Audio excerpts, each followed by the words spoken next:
Hi everyone.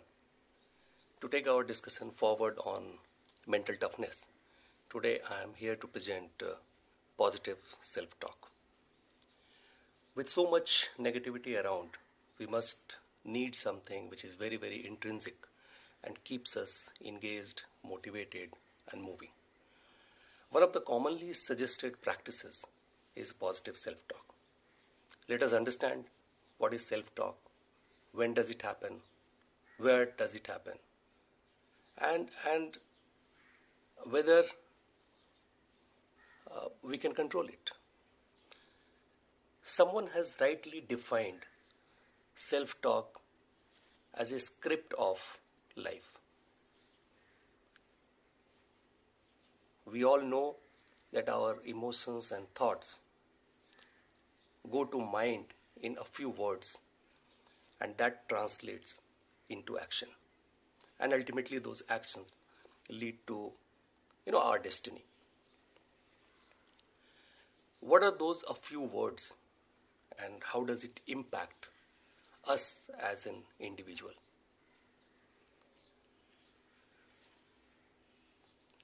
These self talks keep happening on a continuous basis,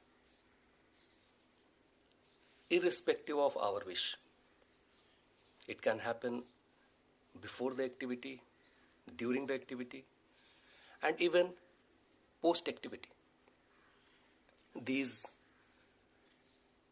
words in the self talk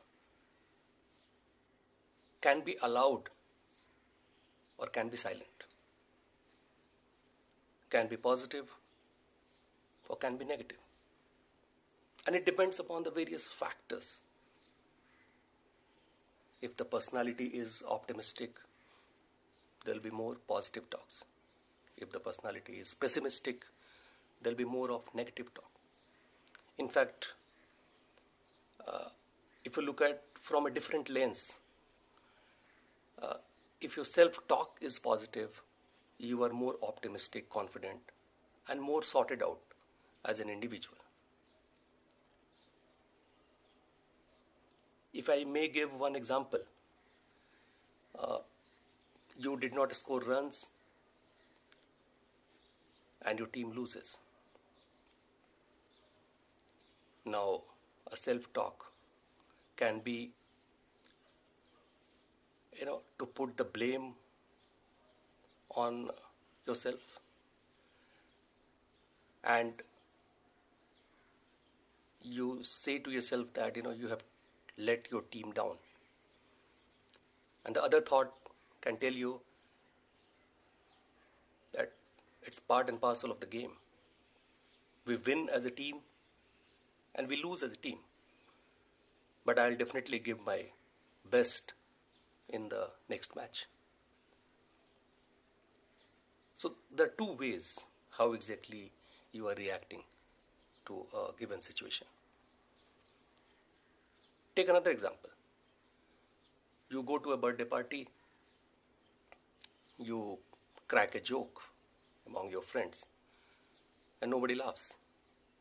You crack a joke and nobody laughs, you feel embarrassed. Now, one talk can be, internal talk I am saying, can be that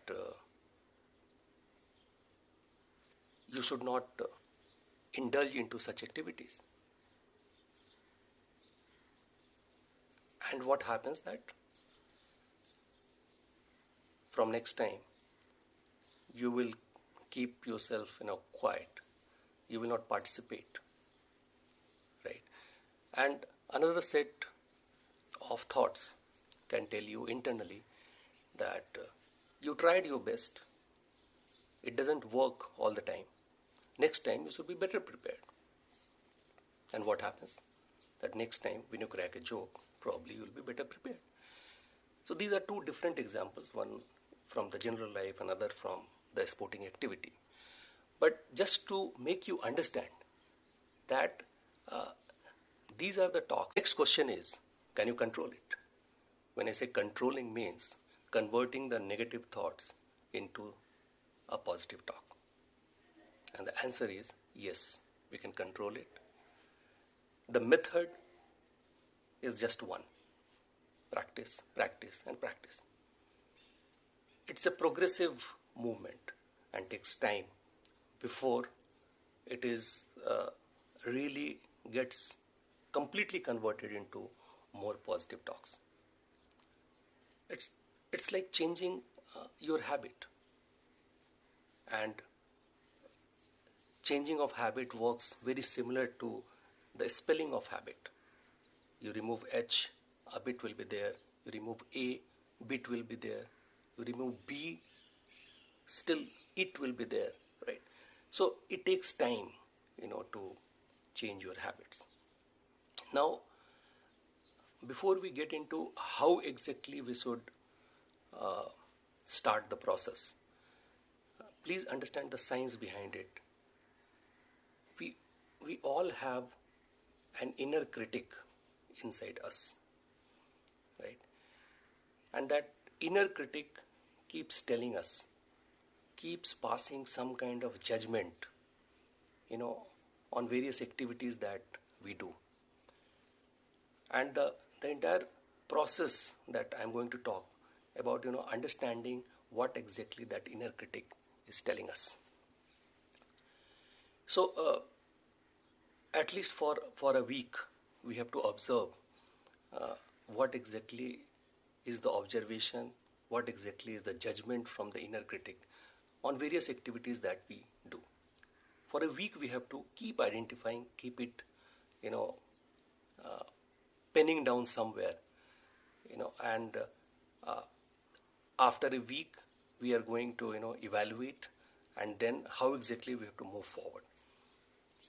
How exactly we have to observe. For example, you get up late in the morning. What is the first statement of your inner voice? You are lazy, or something like that. You go to office, you you you have a fight with your boss. What is the first statement of your inner voice?